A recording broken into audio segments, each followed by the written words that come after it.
Hey, hey, hey! Welcome back to Math Quest with your favorite teacher, Mr. Medina. Yeah!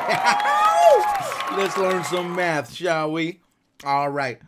Hey, so today, as you can see, you can't see the title. Hey, what happened? Oh, there it is.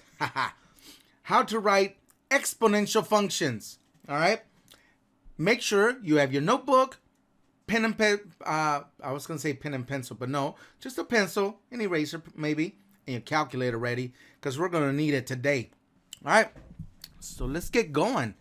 So for what I want to show you today is how do we look at a table of values and also a graph and be able to write the exponential function. It's always going to be written in this format. Let me get a pencil here. Y equals A times B to the power of X. So unless A happens to be 1, you will not put a 1 in there for A, obviously, because anything 2 times the value of 1 equals the same thing. So it would just be repetitive. Otherwise, anything greater than 1, you're going to write it in there for A. So let's get started. Let's look at the table of values here. We have a table of values starting at 0. We got 1.2 at 1. We got 3.96 at 2. We got 13.068. So how do we find it? I want you to think back when you were doing linear equations. Y equals mx plus b. Do you guys remember that? If you remember that, y equals mx plus b, the last number in that equation was your y-intercept. Well, in this case, my y-intercept is going to be b. In fact, you know what? Since you're ready to take notes, I want you to put an arrow pointing at the A, and we're going to call it our y-intercept. I also like to call it my starting point, right? Because that's where the graph starts. I want you to point at B, and normally I would call it our growth, our slope, right? Here we call it our multiplier. But regardless of what we call it, I want you to understand that it serves the same principle as it did in a linear equation. So the y equals mx plus b is always going to be linear. It always gives me a straight line. Here, they're exponential. And if you know anything about exponential growth or decay, it's going to give me a curve. It's going to curve because it's going to rapidly increase or decrease in value depending on what it is that we're doing. Okay? So there you go. Y-intercept would be my A value. My B value is my multiplier. Oh, I wrote multipliers. I was thinking too much. All right. So that's where we get our values from. Now, if that's true, I want you to look at the table. Look at my 0. My 0 is 1.2, which means that is my y-intercept. Where x is 0, y has a value of 1.2. So I already know my y-intercept. For this one, A, I'm going to substitute and put 1.2. All right. So far, I'm already halfway done. Let's use this color. Y equals 1.2 times B. Well, we got to find our B. That's our growth, or in other words, our multiplier. How do we find it? Well, let's take a look here at our values of y. We have 1.2, 3.96, 13.68, 068. You notice that the values are increasing as they continue. So that means that the value for 3 is going to be higher than 13, 4 is going to be higher than 3, and so forth. So if it's increasing, what that means is that they're taking this value. They took this value to start with. That's supposed to be an arrow. And they multiplied it times something. And then they got 3.96. The question is, what did they multiply it by? I don't know. Well, let's reverse the process. If they multiply times something and the answer is 3.96, that means I can take 3.96 and divide it by 1.2 to find out what they multiplied it by. Simple. So that would be 3.96 divided by 1.2. This is going to give me my multiplier.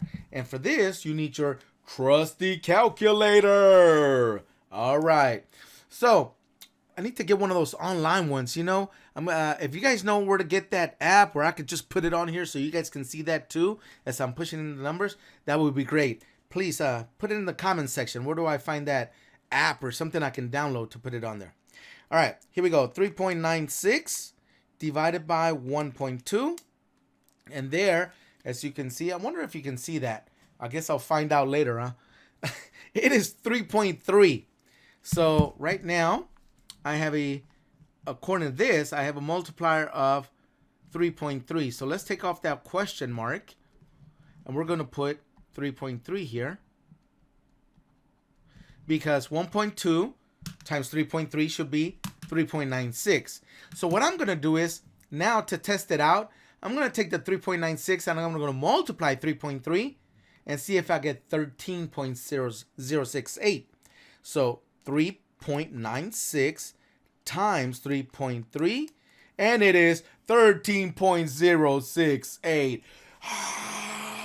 I'm getting out of control. All right. So guess what? I found my multiplier, which means I found the last digit. I need it. So now I can put it in here.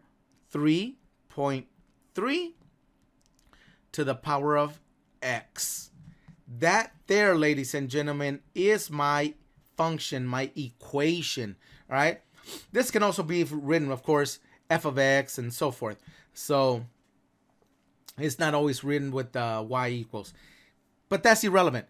This is my equation here. So that means if I needed to find the value for 3 and 4, I just plug in 3 where the exponent is, and I would get that out. In fact, for this next example, let's just go ahead and do it. 1 point. And I want you to be pushing in the numbers as I'm doing it too. Okay? So 1.2 times 3.3 to the power of, what do we say, 3. That would give me 43.1244. So let's write it in here. 43.1244. All right. And of course, to find the fourth value, you just plug in 4 where the x is. You want to find the 100th value, plug in 100 where that is. All right. And if you don't know how to use your calculator yet, remember the p-hat. On my TI-84, the p-hat is right here. It looks like an arrow, right? Arrow pointing up. It's called the p-hat. If you have a different calculator, like the, what is it, the 38, I believe your p-hat is somewhere out here. So look for it. It looks like a little arrow pointing up. All right? And that's how you put in exponents. And that's how you write an equation. All right. Hey, let's look at another one. Let's look at a different one. Look at this one right here. Now, write this down. Pause the video. Copy this down. I want you to have this table down. What I'm going to do here is the same process. Notice, my first value here for 0 is 5. The next value that they gave me 180. But that's for my second value. That means that they skipped one. That's going to be very important in finding the actual multiplier. Okay? But first, we're going to start the same way. So the question is, 5 times what equals 180? Simple. Reverse the process. 180 divided by 5. 180 divided by 5. That gives me 36. So that means that 5 times, what did I say? 36? 5 times 36 equals 180. That is not my multiplier, ladies and gentlemen. 36 is not my multiplier because look, they skipped 1. So how do I get that 1? What did they multiply 5? What do I need to multiply 5 by to get that space? What you need to do is count how many spaces they jumped. So from 0, they jumped 1 and they went to 2. So they 2 spaces. All right. Why is that important? Because that means that, remember, radicals, normally misnamed by square roots, are used to undo exponents, right? And these are exponential functions. So therefore, what I need to do is take the square root of 36. Well, what is the square root of 36? It's simply 6. Oh, okay. So that would mean that 5 times 6 equals 30. Let's see if this works. Is 30 times 180? Excuse me. Is 30 times 6 180? It is. So therefore, 6 is my multiplier, not 36. So here's the common question. Well, Mr. Medina, what if they didn't give you the second value? What if they give you the third value or the fourth value? Fine. If they gave me the third value, that means they jumped 3 spots. So instead of the square root of 36, it would be the cube root of 36 or whatever the number may be. Okay? And that's how you find it. So now we pretty much have our equation because they gave me my 0 here once again, my y-intercept. So we have y equals my y-intercept, which is 5, times my multiplier to the power of x. Simply, I can find 3 or 4 now. If I want to find 3, plug in a 3 where the x is. It will look like this. 5 times 6 to the power of 3. Remember, do the exponents first.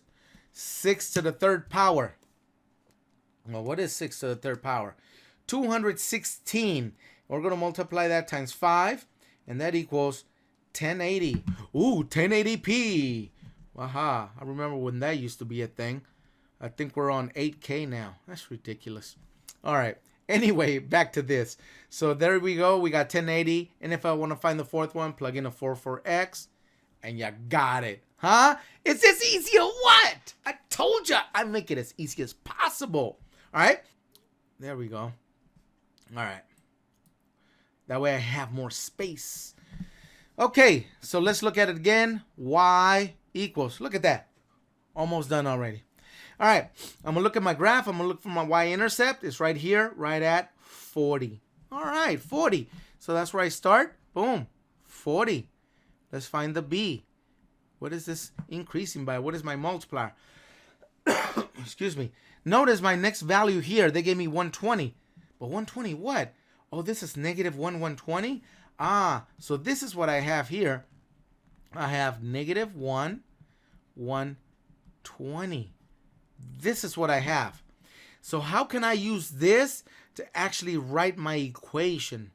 Okay, well, simply put, I can use these to plug them in here to solve for b, because I can plug in my y, and I can plug in my x, which is negative 1, and I can solve that, or I can simply divide here, because this, notice that this value here is 0.